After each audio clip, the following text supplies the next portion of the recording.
Yun no mga dudes, ayan po. Meron na tayong mga stock na cages. Ayan yung double commercial.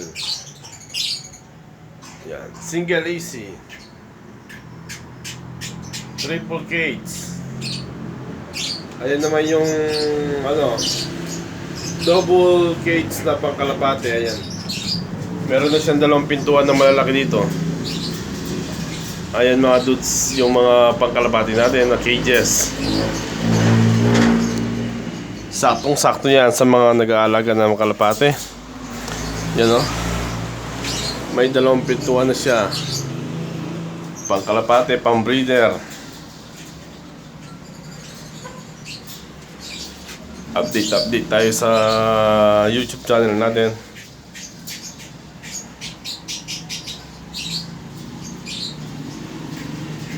Ayan naman yung triple cage natin.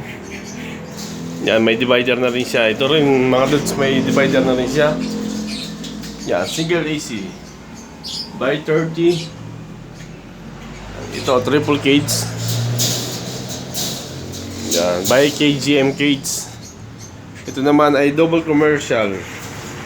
Yan, meron po siyang dito mga dudes, malaking pintuan. Pagkaiba ng double commercial. Yan, dito lang siya at saka may divider na siya. Ayan o, divider. Ang double. Ayan. Sa susunod na i-vlog natin mga dudes, yung mga pupwede sa mga cage natin na pupwede sa mga cage na nest box. Huwag mo na buksayin siya. Ito naman mga dudes ay by single by 17. Yan, meron na rin siyang pasukan ng mga nest box. Ayun no, yung sabitan niya.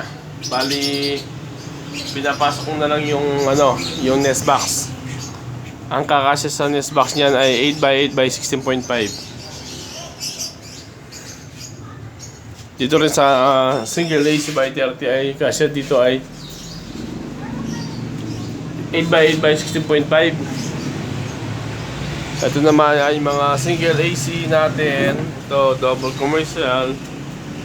Ito ang kakasya sa kids natin dito sa 15 by 18 by 24 single AC. Ang kakasya naman po na cages dyan ay nest box dyan ay 8x8 by 14.5. Yan o. Ito yung by 30.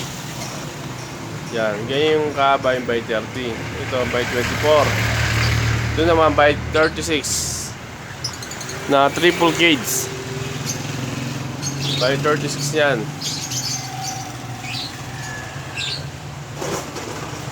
Ito mga dudes yung 8x8 by 10 na nest box natin.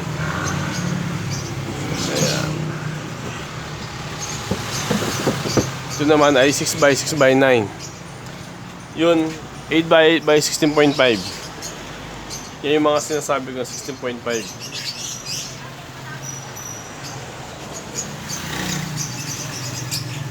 Ito po pwede sa double AC ito.